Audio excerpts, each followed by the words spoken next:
వేడి వేడి సాంబార్ అయితే రెడీ అయిపోయింది. ఈ సాంబార్ చాలా సింపుల్‌గా చేసుకోవచ్చు. అలాగే టేస్ట్ కూడా సూపర్ ఉంటుంది. అన్నంలోకి, ఇంకా ఇడ్లీల్లోకి ఇలా చేస్తే చాలా టేస్టీగా ఉంటుంది. ఇంకా అన్నంలోకి అయితే ప్లేట్ మొత్తం ఖాళీ చేసి ప్లేట్‌ని కూడా వదలరు, నాకేస్తారు. అంత టేస్టీగా ఉంటుంది. మరి దీంట్లో ఎటువంటి కూరగాయలను కూడా వాడలేదు. మన ఇంట్లో కూరగాయలు లేనప్పుడు ఇలాగా ఈ సాంబార్‌ని తయారు చేసుకుంటే చాలా టేస్టీగా ఉంటుంది. మరి దీనికి ఏమేమి కావాలి అనేది ఇప్పుడు ముందుగా చూసేద్దాము. ముందుగా ఒక అరకప్పు కందిపప్పుని తీసుకుని శుభ్రంగా 2 సార్లు కడిగి కుక్కర్ గిన్నెలో వేసుకుని, ఒక కప్పు వాటర్ వేసి మూత పెట్టి విజిల్ పెట్టేసి స్టవ్ పై పెట్టి స్టవ్ ఆన్ చేసుకోవాలి.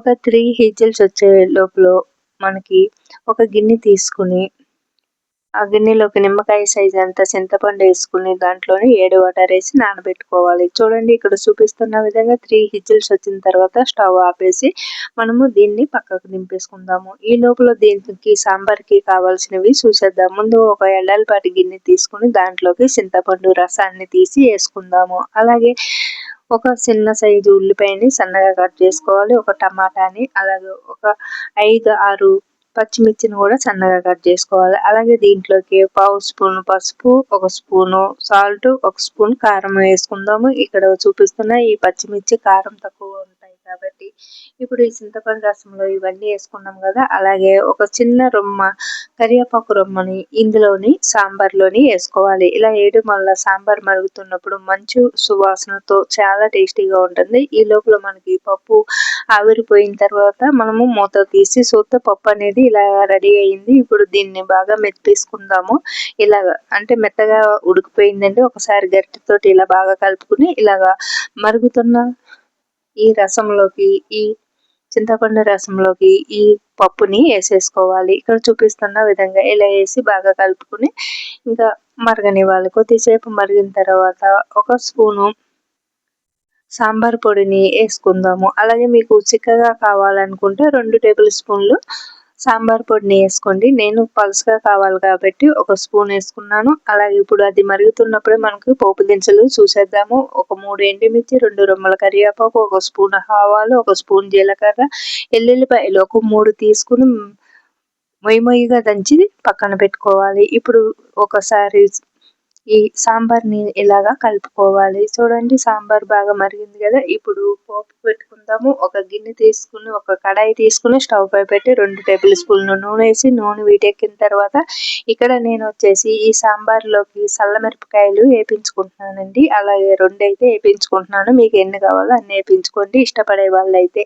అలాగే దీంట్లోకి బ్యాటర్లు కూడా వేపించుకోవచ్చు. అలాగే పాపడాలు కూడా మనకి సాంబార్లోకి, రసంలోకి కానీ మనకి నంచుకోవడానికి ఇలాగా వేపించుకుంటాం కదా. అందుకని చెప్పి నేనైతే ఇలా మిరపకాయలు అంటే నాకు చాలా ఇష్టం కాబట్టి చల్ల మిరపకాయలు వేపించుకుని తీసేసుకుంటున్నాను. చూడండి, ఇప్పుడు ఇదే నూనెలోకి మనము పోపు దినుసులను వేసి వేపించి ఈ సాంబార్ని పోపు పెట్టుకుందాము. చూడండి, ఇప్పుడు మనకి ఇలా మొయ్యిగా దంచుకున్న ఎల్లుల్లిపాయలను అయితే ఫస్ట్ వేసుకున్నాను. ఎల్లుల్లిపాయలు తొందరగా ఎగవు అని చెప్పేసి ఫస్ట్ ఎల్లుల్లిపాయలను వేసుకున్న తర్వాత ఇంకా అన్ని కూడా ఒకటేసారి వేసేసుకుంటున్నాను. ఎండుమిర్చి, ఇంకా జీలకర్ర, ఆవాలు ఇవన్నీ కూడా వేసుకుని ఇలాగ సన్నని మంట మీద త్వరగా వేపించుకుందాము. ఇలా చూపిస్తున్న విధంగా ఇలా వేపించుకుని మనము ఇప్పుడు మనము సాంబార్ మరిగి పక్కన పెట్టుకున్నాం కదా, దాన్ని పోపు పెట్టేసుకుందాము. ఇలా ఎల్లుల్లిపాయలు పోపులో వేయడం వల్ల ఈ సాంబార్కి టేస్ట్ అనేది పెరుగుతుంది. మనకు పప్పుచారు కానీ ఇలా సాంబార్లో కానీ ఎల్లుల్లిపాయలు వేసుకోవడం వల్ల టేస్ట్ అనేది పెరుగుతుంది. ఇలా బాగా వేగాలి ఎల్లుల్లిపాయలు అనేది గుర్తుంచుకోండి. ఇలా ఎల్లుల్లిపాయలని ఇలా మొయ్యిగా దంచుకుని వేసుకుంటే చాలా టేస్టీగా ఉంటుంది. ఇంకా మంచి సువాసనతో సాంబార్ అనేది చాలా బాగుంటుంది. ఇంకా మీకు ఇక్కడ చిక్కగా కావాలనుకుంటే ముందుగా చెప్పినట్టు 2 టేబుల్ స్పూన్లు సాంబార్ పొడి వేసుకోండి. ఇక్కడ నేను వచ్చేసి 1 టేబుల్ స్పూన్ వేసుకున్నాను. మరి చిక్కగా కాదు, మరి పలుచగా కాకుండా నాకు సాంబార్ అనేది రెడీ అయిపోయింది. ఇప్పుడు పోపులు వేగిపోయినాయి కదా, దీంట్లోకి సాంబార్ని తిరగపోత పెట్టేసుకున్నాను. అలాగే కొంచెమంది పోపు అంటారు, కొంచెమంది తిరగబోతు అంటారు కదా. ఇలా పెట్టేసుకున్న తర్వాత స్టవ్ ఆపేసుకుని కిందకి దింపేసుకుందాము. అంతేనండి, ఎంతో గుమ్మలాడే సాంబార్ అయితే రెడీ అయిపోయింది. దీంట్లో ఎటువంటి వెజిటేబుల్స్ని కూడా మనము వేసుకోలేదు. మీకు ఇష్టమైతే వెజిటేబుల్స్ని కూడా వేసుకోవచ్చు. మన ఇంట్లో ఏమి కూరగాయలు లేనప్పుడు ఇలాగా సింపుల్గా ఈ సాంబార్ని అయితే ట్రై చేయవచ్చు. ఇది వచ్చేసి మనకి అన్నంలోకి, ఇడ్లీలోకి కూడా చాలా అంటే చాలా బాగుంటుంది. ఇంకా ఇలా చేస్తే ఉట్టిగా కూడా మనకి సాంబార్ని తాగేస్తారు సాంబార్ ఇష్టపడే వాళ్ళు. ఇంకా చాలా టేస్టీగా ఉంటుందండి ఇలా చేస్తే. మరి ఈ వీడియో మీకు నచ్చితే లైక్ చేయండి, షేర్ చేయండి, అలాగే మన ఛానల్ని సబ్స్క్రైబ్ చేసుకోవడం మాత్రం మర్చిపోకండి. అలాగే